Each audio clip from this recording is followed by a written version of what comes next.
y que no se considere trampa el haberlo detenido.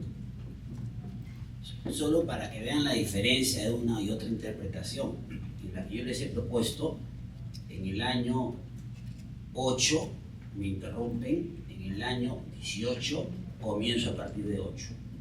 En la otra interpretación, en el año 8 se interrumpe, si gano el juicio me la devuelven y adquirí por perfección. Porque se supone que siempre es. Esa es la diferencia, ¿no? Eso no está claro, pero repito, no ha sido materia del pleno.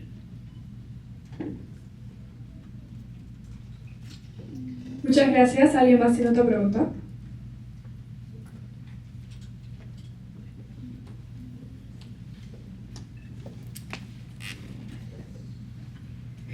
Según el 11º pleno casatorio, se refuerza la seguridad registral, pero también quería saber qué piensan ustedes de que si realmente es un problema de falta de precedentes o es una desconexión, digamos, entre el registro y la realidad social que hay en la propiedad en el Perú. Perdón, ¿a qué pleno te refieres? Al 11º. Sí. ¿Y cuál es la pregunta? Le decía que si el problema usted cree que es la falta de precedentes o es más que todo, digamos, la desconexión que hay entre el registro y la realidad social que hay en la propiedad en el Perú.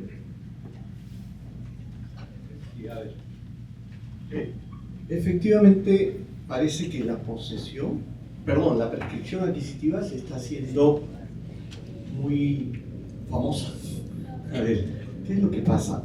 Antes del pleno, yo pedí información a la SUNAR, uno puede pedir por acceso a la información un poco, y pedí cuántos títulos había atendido desde el año que se fundó la SUNAR, pero pedí cuántos títulos de prescripción adquisitiva habían sido atendidos y cuántos de transferencia habían sido atendidos. Y juntos dije, bueno, juntos hacen el 100%, ¿ya? Vamos. Hay un poco de arbitrariedad en eso, pero lo que quiero que vean es que en el año 2020, sumando los dos, tanto los títulos que venían por transferencias, por lo que registros públicos califica como transferencias, normalmente compraventas, pero podría ser una dación en pago, una permuta, y lo que registros públicos califica como prescripción adquisitiva, que podría venir de sede judicial, de sede notarial o de sede administrativa, ¿no? En el año 2020, juntos, el 97% era de transferencias y el 2.40% era prescripciones. Es decir, muy bajito, ¿no? Pero en el año, ya no les voy a contar todos los años, pero en el año 2024, las transferencias eran del 93%, siguen siendo las mayoritarias, pero las prescripciones adquisitivas ya no eran 2.40%, sino 7%, ¿no? Entonces, eso nos lleva a preguntarnos un poco cuál es el problema atrás. ¿Por qué la gente usa tanto la prescripción adquisitiva? Habría que identificar, obviamente, hacer un estudio de campo para identificar, por ejemplo, cuántas vienen de sede notarial. Porque en sede notarial casi lo típico, porque si no habría oposición. Pues si alguien me invadió y demanda y me notifica, que me opongo, y me basta decir me opongo para poder evitar el procedimiento notarial, ¿no? Entonces parece que muchos propietarios se desconectan del registro, se desconectan de la legalidad por costos del sistema. Sí, por ahí hay quien cree que es por negligencia. Yo no creo que los propietarios sean negligentes. Yo lo que creo es que cuando yo tengo que escoger entre comer y registrar, comer es la prioridad, ¿no? Entonces, tu pregunta, si la entendí bien, es si este pleno es un tema de seguridad. En realidad, mira, es un tema de previsibilidad. Si yo recurro al Poder Judicial y resulta que un juez me dice en un supuesto la respuesta es A y en otro supuesto la respuesta es B, ¿yo qué hago? Entonces, no solo qué hago, sino que eso genera corrupción, porque voy a tratar de llegar a donde el juez me dice algo, como yo pienso. no solo genera producción, sino que genera que hayan millones y millones de casos que lleguen al Poder Judicial que podrían no llegar si los abogados le dicen a su cliente: hoy lo vas a perder porque la opinión del Poder Judicial es esa. Entonces, en definitiva, los plenos, ¿qué es lo que buscan? Cuando hay resoluciones contradictorias, y en materia de prescripción hay un montón, en todos los temas que hemos hablado hay resoluciones contradictorias. Algunos jueces dicen que se puede aplicar la del propietario, otros dicen que no. En algunos casos se aplica por analogía, en otros no. En algunos casos dicen que afecta a la pasividad, otros no. Entonces no sabemos qué hacer. Vamos, es casi como una timba a ver si llegó un juez que piense como yo. Entonces, y además tiene un montón de casos que no deberían tener. Entonces lo que se busca es previsibilidad, que nosotros, los abogados y los clientes, que son los interesados, las partes, sepan cómo va a resolver el Poder Judicial. Entonces hay seguridad y la previsibilidad, y eso baja la corrupción, baja la carga del Poder Judicial, hace que eso mejor. Esa es la función del pleno.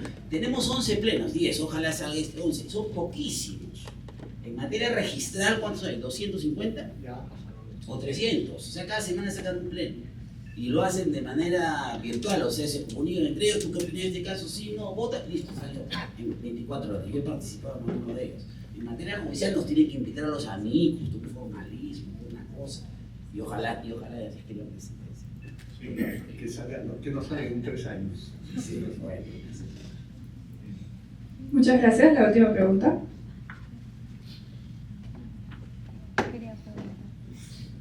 Sí, buenas noches, doctores. Mucho gusto. Mi pregunta va dirigida a la doctora Bendaño en específico, porque me pareció interesante su posición, que ya había leído antes, que es sobre la analogía que sería posible entre el artículo 1996, inciso tercero en particular, con la prescripción adquisitiva de dominio.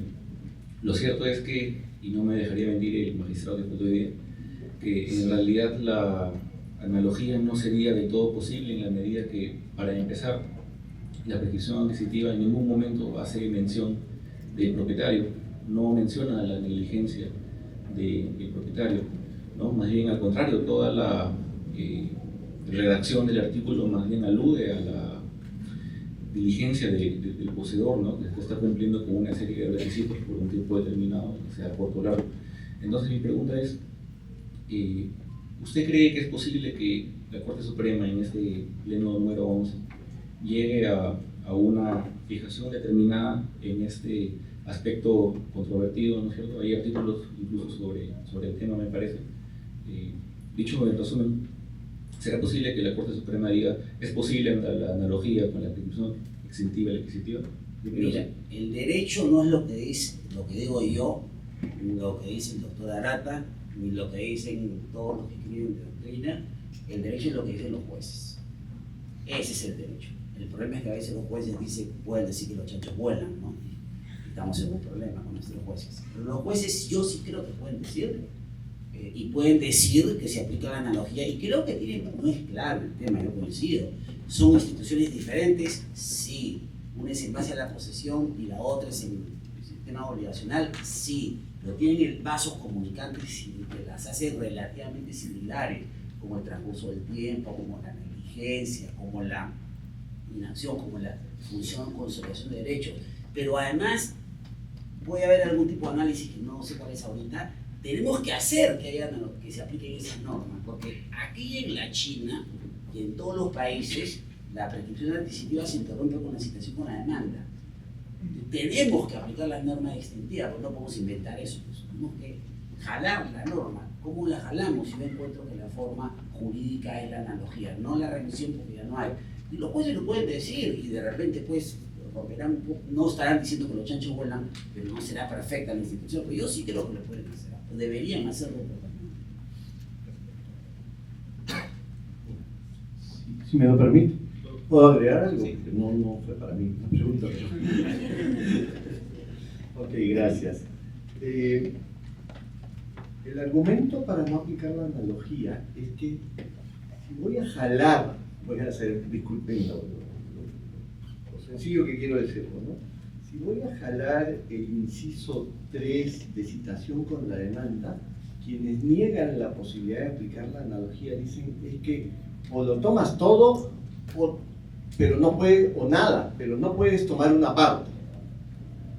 Y yo creo que están equivocados, pero ¿Por qué? Porque después de decir con la citación, con la demanda o por otro acto con el que se notifique al deudor, aun cuando se haya acudido a un juez o autoridad incompetente, significa que de repente el proceso pueda ser nulo, porque acudí a un juez incompetente, pero sin embargo yo ya sabes que te estoy reclamando, ¿no? Ese es el sentido acá en prescripción extintiva, donde sí está previsto que se pueda intimar al deudor, y por consiguiente si te intimo con una carta notarial, mucho mejor si te intimé con una notificación judicial, al margen de que ese juez que te hizo llegar la notificación de mi reclamo, pues fuera incompetente, ¿no?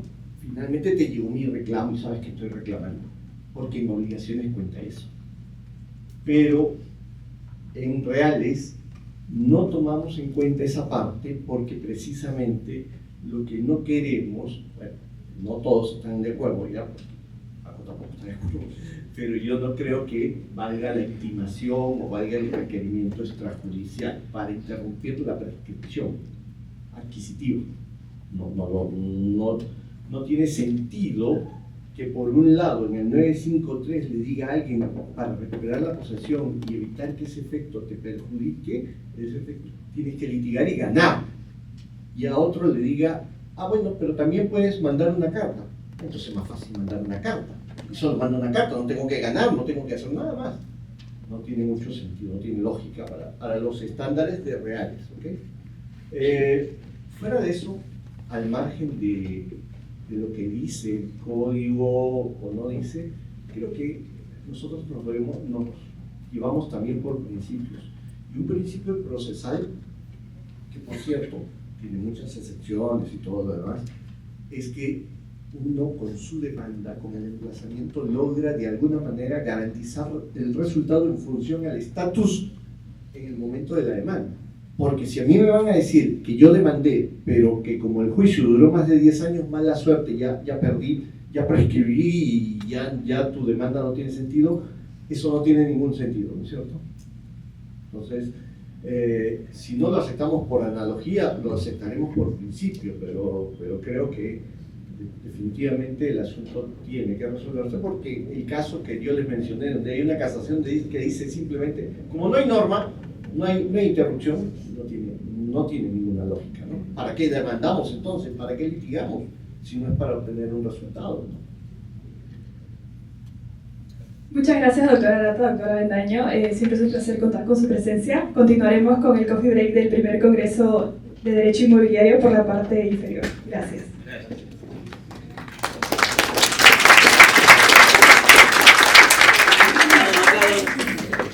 Aplausos, señores.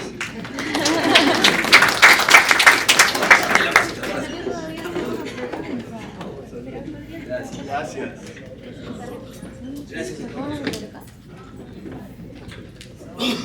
Pasamos al café por aquí, por favor.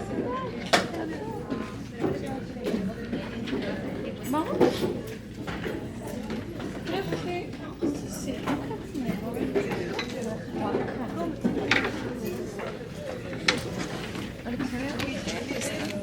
Bajamos.